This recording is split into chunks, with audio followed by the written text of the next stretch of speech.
Have you signed the petition? Not yet, no, because you know me, I'm not very technical at stuff like that. I was going to start differently, but it's your show, you do what you want.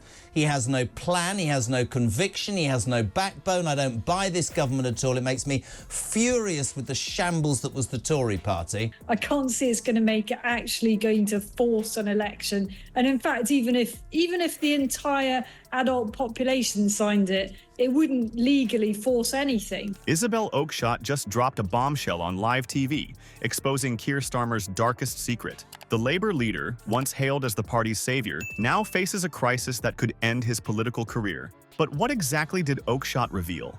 And how deep does this scandal go? The answers will shock you and change the way you view British politics forever. Before we move on, I'd like to ask you a small favor. If you appreciate this content, please take a second to like this video and subscribe to the channel. Over 98% of you watch the videos without subscribing. It costs you nothing, but it makes a huge difference to us. So, did you click the subscribe button? Great! Thank you so much. Now, back to the video. Isabel Oakeshott's live TV revelation sent shockwaves through British politics, exposing a scandal that threatens to topple Keir Starmer's leadership. But what exactly did she uncover?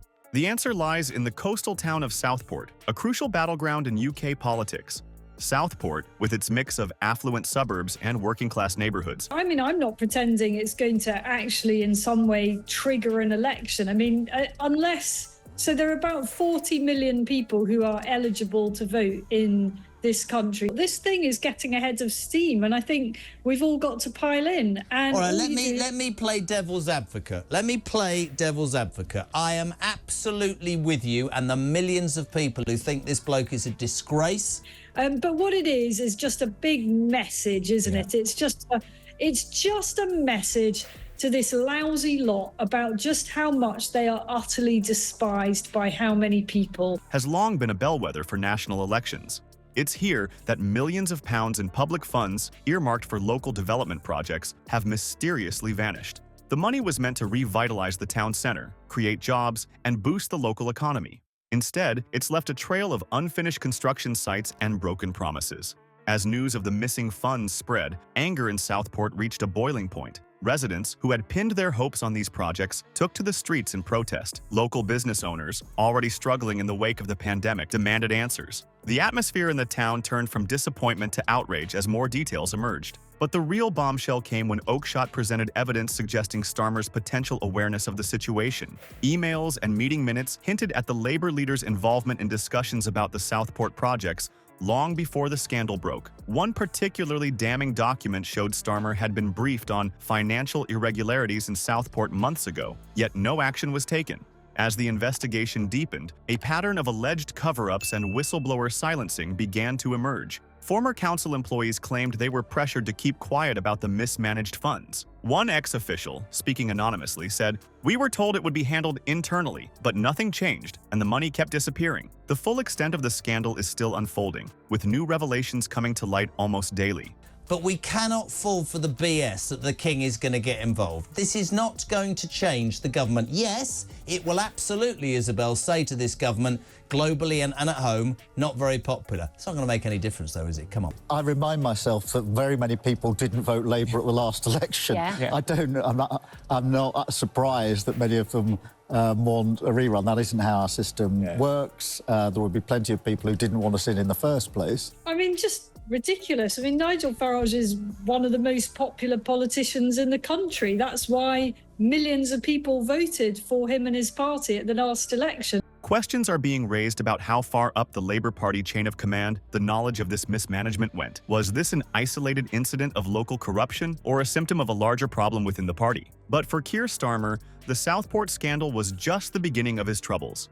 As the public and media scrutiny intensified, other questionable decisions and potential conflicts of interest from his past began to surface. The Labour leader, once seen as a beacon of integrity, now finds himself at the centre of a storm that threatens to reshape the British political landscape. The Labour Party once stood united behind Starmer's vision of change. With over 3 million signatures demanding his resignation, we're left wondering, how did it all go so wrong so fast? When Keir Starmer took the helm of the Labour Party, he promised a fresh start. Party members rallied behind his pledges of of transparency, integrity, and a new direction for British politics. Starmer's background as a former prosecutor and his articulate, no-nonsense approach seemed to offer a stark contrast to the chaotic Brexit era. For a time, it appeared Labour had found its way back to relevance and voter trust. But now, as the Southport scandal unfolds, the Labour Party finds itself in a state of crisis. Emergency meetings are being held behind closed doors, with senior MPs scrambling to contain the damage. The atmosphere within the party has shifted from optimism to panic. One Labour insider described the situation as catastrophic, suggesting it could shake the very foundation of the party. The public's reaction has been swift and damning.